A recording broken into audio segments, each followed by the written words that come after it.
Welcome back. आपने break से पहले बात सुनी जनरल हमीद गुल साहब की।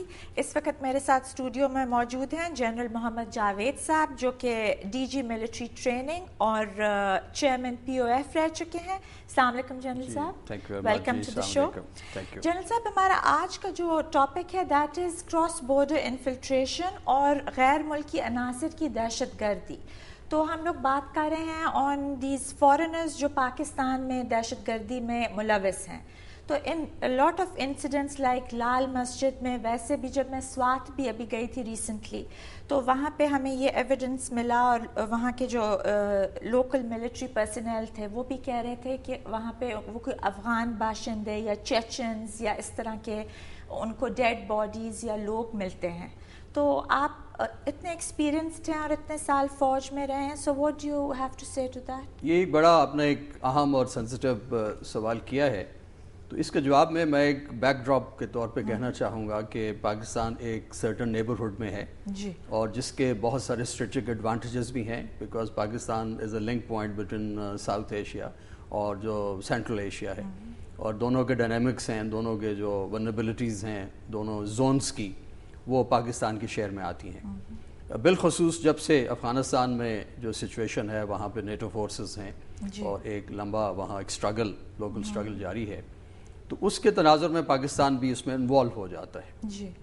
दूसरी बात जो मैं कहना चाहूँगा कि पाकिस्तान का बॉर्डर जो अफ़गानिस्तान के साथ मिलता है उसमें क्रॉस बॉर्डर पॉपुलेशन एक ही है, यानी दोनों तरफ हमारे पश्तून भाई हैं जिनकी अपनी ट्रेडिशंस हैं, जिनके अपने लिंग्विस्टिक लिंक्स हैं, जिनकी अपनी एथनिसिटी है, जिनके अपनी एस्पिरेशंस हैं और उनकी बड़ी शेयर्ड किस्म की परसेप्शंस भी हैं। लेकिन ये इनकी ज़्यादा इंटरेक्शन तो 80s में हुआ ना, उससे पहले तो इतना ज़्यादा नहीं था। इंटर मैरिजेस एंड जब Afghan population came into Pakistan as refugees, तो तब ज़्यादा इंटरेक्शन नहीं शुरू हुआ कि हिस्टोरिकली भी था? नहीं, हिस्टोरिकली भी था, बिकॉज इकोनॉमिकली अफगानिस्तान पाकिस्तान पर डिपेंड करता था। बिल्कुल आपने दुरुस्त कहा है कि 80s के जो एपिसोड था उसके बाद ये लिंकेजेस बहुत गहरे हो गए, ज़्यादा हो गए, और जब सोवियत यूनियन की वहाँ से विड्रॉल हो गई तो उसके बाद हालात ऐसे बदले कि बहुत सारे लोग पाकिस्तान में आके पनाह गुज़ीन हो गए, जिसमें अफगान भाई भी थे लेकिन जिसमें सेंट्रल एशियन लोग भी थे। तो वो एक नया फिनोमेनन डेवलप हो गया। फिलहाल हम बात सिर्फ ये कर रहे हैं कि पाकिस्तान का बॉर्डर इतना डिफ़िकल्ट है, इतना मैं समझता हूँ कि इसमें टेरेन की इतनी वैरायटी है उसमें कि उसको इन्फिल्ट्रेशन को रोकना या क्रॉस बॉर्डर मूवमेंट को रोकना आप कम कर सकते हैं, लेकिन ख़त्म नहीं कर सकते। और जिस लेवल के थ्रेट की हम बात कर रहे हैं, अगर वो हंड्रेड्स में है तो मेरा ख्याल बहुत सारी लवाजमात भी उन हंड्रेड्स को नहीं रोक सकते। हमारे साथ आफ्ताब अहमद खान शेरपाल साहब जो कि साबिक इंटीरियर मिनिस्टर हैं, वो हैं ऑनलाइन। अस्सलाम वालेकुम शेरपाल साहब। वालेकुम अस्सलाम। शेरपाल साहब, हम यहाँ बात कर रहे हैं क्रॉस बॉर्डर इन्फिल्ट्रेशन से गैर मुल्की अनासर की दहशत गर्दी पर।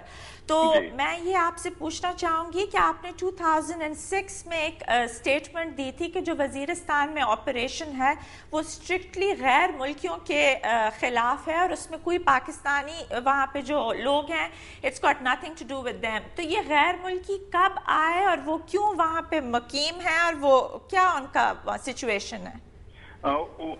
इसमें दो किस्म के लोग गैर मुल्की वहाँ पर वजीरिस्तान और उस इलाके में थे। कुछ तो तालिबान के वक्त में और उससे पहले जब मुजाहिदीन वहाँ से ऑपरेट करते थे तो उस वक्त के थे, और अब ज़्यादा जो है ये उज़्बेक वगैरह, ये 9/11 के बाद जब वहाँ पर कारपेट बॉम्बिंग वगैरह शुरू हुई तो उसके बाद इन्होंने क्रॉस किया और ये यहाँ पर मकीन हो गए वजीरिस्तान में, खुसूसी तौर पर नॉर्थ और साउथ वजीरिस्तान में ये मकीन पर रहने लगे हैं। तो ये लोग बगैर पासपोर्ट के, बगैर किसी और आइडेंटिफिकेशन के यहाँ पर रह रहे थे। तो उस वक्त पाकिस्तानी अथॉरिटीज ने इंटरवीन नहीं किया? इन लोगों को खुला आने जाने की इजाजत थी जी अक्रॉस द बॉर्डर? जी, कुछ हद तक मेरा ख्याल है कि उस वक्त क्योंकि 9/11 से पहले तो आर्मी वहाँ पर मौजूद नहीं थी और वो फ्रंटियर कोर ही सारा सब कुछ करती थी और पॉलिटिकल अथॉरिटीज, 9/11 کے بعد آرمی انٹر ہوئی اور انہوں نے بھی بہت حد تک ان کو پتہ بھی تھا لیکن کچھ اس کے اوپر خاموشی اختیار کی. بعد میں جب یہاں سے کراس بارڈر موومنٹ وغیرہ کا سلسلہ شروع ہوا تو یہ پریشر ان پہ پڑا اور پھر انہوں نے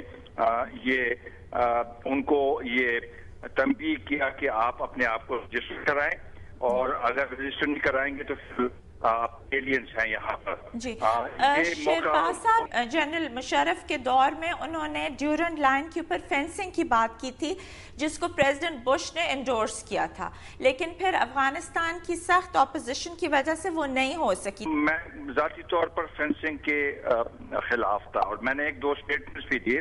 پھر جنرل مشرف نے مجھ سے ٹیلی فون پہ بات کی کہ ہم یہ صرف ہم ورچولی یا عملی طور پر فینسنگ نہیں کرنا چاہتے ہیں، یہ صرف ایک پریشر ڈالنے کے لیے افغانستان کی حکومت پہ کہ آپ اپنے بارڈرز کو اس سائڈ سے کیوں کنٹرول نہیں کرتے، تو اس کے لیے ہم یہ ڈالنا چاہتے ہیں. تو اس کے بعد میں نے کوئی اسٹیٹمنٹ نہیں دی، لیکن چونکہ ٹرائبلز کی ایزمنٹ رائٹس ہیں اور وہ جا سکتے ہیں فریلی، آدھے ٹرائبز ادھر ہیں آدھے ادھر ہیں. اب بلوچستان میں تو کچھ ایسے گاؤں بھی ہیں کہ آدھا گاؤں ہمارے پاس ہے آدھا ان کے پاس ہے.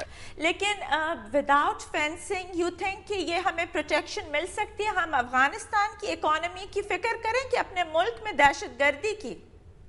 اس میں ابھی بنیادی طور پر کیونکہ امریکہ وہاں پر آ چکی ہے، افغانستان میں موجود ہے.